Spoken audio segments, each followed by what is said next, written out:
Debbie here from Rain Country. God is good all the time. And I'm here for another one of those videos that's going into my playlist that I've been working on. It's a series for the past several years where I pull together different herbs and foods and whatnot that will help with various different ailments or just boost health of certain parts of the body, be it the hair, the skin, or in this case, the kidneys. And so I'll be putting the full playlist link in the description box down below so you can find the many videos. And actually the very first one we did in 2018, and that was when we were sharing how we got off the thyroid medication, the steps we took.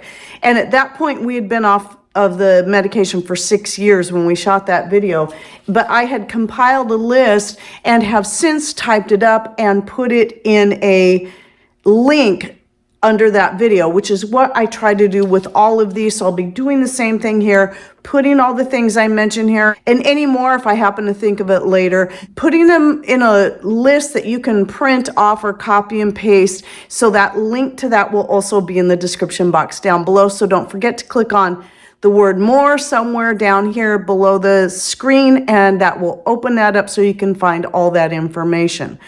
To start with are a list of different herbs that are the ones, the first ones I'm going to read off are going to be just general kidney health.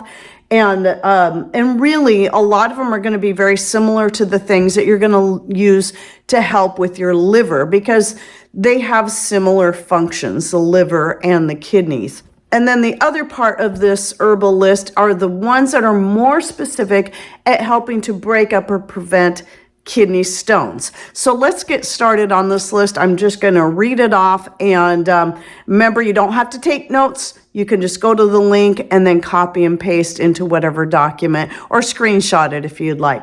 So these herbs would be horsetail, green tea. Now, every time I come across green tea, I would assume that means any kind of true tea that comes from the Camellia sinensis. So that could even be black tea, oolong, or white tea, since all of those teas come from the same plant. Goldenrod, dandelion, Rehmannia root, celery root, gravel root, usnea, astragalus, nettle leaf, turmeric, ginger, uva ursi, buchu or buku leaf. I'm not sure how it's pronounced, but it's spelled B-U-C-H-U, leaf, and lamb's quarters. Now, a lot of these herbs that I mentioned here, not all of them, but several of them, like the horsetail, the usnea, the dandelion, nettle, turmeric, ginger, and even lamb's quarters and astragalus. Those are a couple. The lamb's quarters is the newest video I just did. So I have videos that are just where I take that particular herb and break it down and talk about its benefits and its uses. So what I'm going to do is also link you to the playlist I have on that series I've been working on since I first started my channel back in 2016. So you can go through that list and find all the different herbs and more that I talk about and all their many benefits and uses. So now those herbs that are more specific to helping to break up kidney stones would be hydrangea root. This one surprised me. I had no idea hydrangea had any benefits whatsoever other than just looking pretty. Couch grass. This next one, I can't read my own handwriting, but I'll put the text here in case I'm reading this wrong, but it looks like it says Chanca piedra and Java tea. Now, I'm sure there's more herbs that could go in this, but these are the ones that I was able to compile.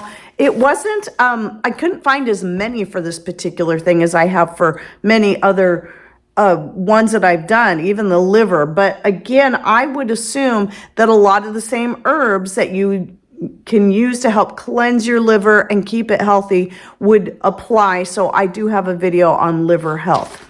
Now let's cover some foods that are good for kidney health, and that would be arugula, berries, especially cranberries, very, very cleansing to the kidneys. I'm sure a lot of people have heard that when you have like a urinary tract infection or a bladder infection, cranberry juice is a good one. Fish, and so whenever we mention fish, we're talking specifically about those kind of fish that have fins and scales. Those are going to be the healthy ones to choose from.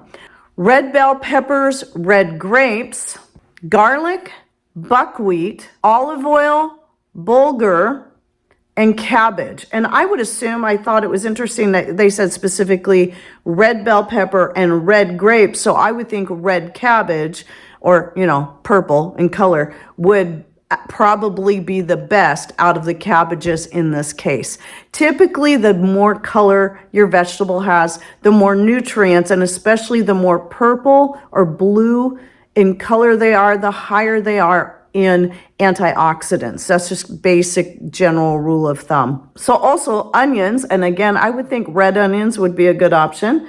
Radish, turnips, pineapple, and shiitake mushrooms. While I'm sure all kinds of your good healthy mushrooms like reishi and turkey tail would also be great, what I found specifically was shiitake. And then of course, getting as much exercise as you're able, which by the way, I did a video a while back on even if you're disabled, where I kind of threw in some ideas, or you just have a hard time getting around. There's other ways you can add more movement. The more movement you can add, even if it's just arm movement, it's better than being completely sedentary. It's something. So I always think of it this way, that sitting up burns more calories than lying down. Standing burns more calories than sitting.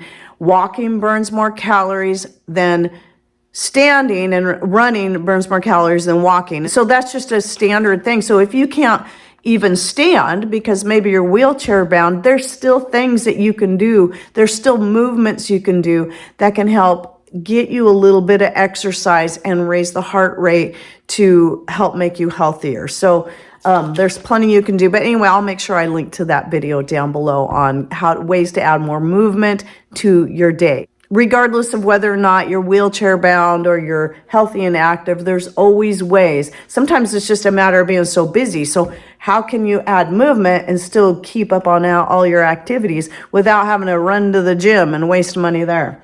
I don't usually do this, but I did go ahead and compile a few things that you should avoid if you're really having issues with your kidney. If you're just trying to make healthy kidneys to prevent any problems down the road, that's one thing. But if you're already having issues with your kidneys, you do need to avoid foods that are high in both potassium and phosphorus, because this can cause more issues. So for example, those would be things like bananas, oranges, cantaloupe, and honeydew, prune juice, avocados, tomatoes, pumpkin, nuts, and molasses. Molasses is very high in all kinds of minerals, and that includes potassium and phosphorus. So just kind of look into that, and certainly don't take any supplements that have those minerals in there. So just be aware of that. But anyway, again, you'll find all the links, the link to the written list, the link to the full playlist I have on videos like this,